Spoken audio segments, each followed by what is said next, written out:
Hello বন্ধুরা, welcome to বকাবাজ সুজু। আজকে আমরা বানাবো গরম মশলার চা। সসপ্যানের মধ্যে নিম আধা কাপ পানি, 2টা গোলমরিচের দানা আর একটা এলাচির দানা যেটা ফাড়াই নেওয়া হয়েছে, তার লগে দিবেন একটা গুড়া লং আর অল্প বেশি পরিমাণে তেজপাতা। আমি ছোট সাইজের তেজপাতার আধা ভাগ নিছি আর ওটা ভালো করে ছিঁড়া নিছি। আর সব থেকে ইম্পর্টেন্ট বস্তু 1 চামচ চা পাতা। এটিকে ভালো কোয়ালিটির চা পাতা নিয়েন, কারণ আজকাল হস্তার নামে মেলা ডুপ্লিকেট চা পাতা মার্কেটে আছে। আমি আগে সব বস্তু মিক্স করছি, তারপরে এখন গ্যাস ডাউন করলাম। ধরেন এই চাটা এখন কমপ্লিট করবার নিয়ে একটা ইম্পর্টেন্ট বস্তু লাগবে, যেটা আমার ফ্রিজের মধ্যে আছে। এটা হলো 2.5 লিটারের মিরিন্ডার বোতলে থাকা গাখির। কিন্তু চা বানাবার নিগা লাগবো মাত্র 1 কাপ গাখির। মানে এই চাটাই মিডিয়াম টু হাই হিট গ্যাসের মধ্যে লাহে লাহে করে 3 মিনিট জাল পারা রাখবো। আপনারা ভালো করে লক্ষ্য করে দেখবেন যে স্টার্টিং এ চা জাল দিতে সময় উপর থেকে একটা বগা বগা ফেনা বাসতাছে। এই ফেনাটা যে সঙ্গে ক্লিয়ার হয়ে যাবো, গায়ের সঙ্গে ভাইবেন যে আপনার চা জাল দিয়ে হয়ে গেছে। আর জাল দেওয়ার টাইমে চাটা একটু করে নড়াই রাখেন। আজকে উঠছি সকাল সকালে 11টা বাজায়, আর সকালে উঠে চা না খেলে ভালো লাগে না।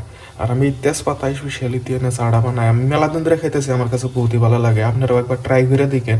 একদম টোটাল ডিটেলে ভিডিওটা বানাই দিছি, কি কি দানাবো কি কি না দানাবো। আর বানিয়ে নিচ্ছে জানেন কমেন্টে কি ভালো লাগলো। আর এই চার কোনো নামই দিই নাই যে এটার নাম কি অন্যকে একটু তো আলাদা করে বানাইতেছি। তো আপনারাই সাজেস্ট করেন কমেন্টে যে স্যার নামটা কি হলে ভালো হয়। দেখেন দেখতে দেখতে ফেনাটা ক্লিয়ার হয়ে গেছে। এটা একটা ইঙ্গিত যে আপনার চাটা কমপ্লিট হয়ে গেছে।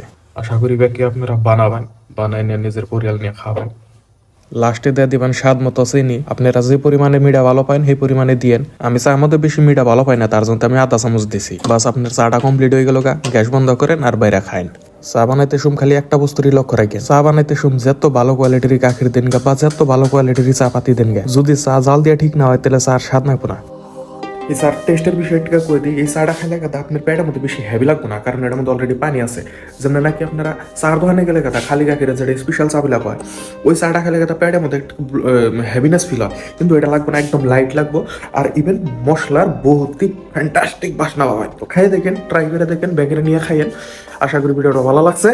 ভালো লাগে থাকলে লাইক শেয়ার ফলো সবই করে দিয়ে। Thank you, by.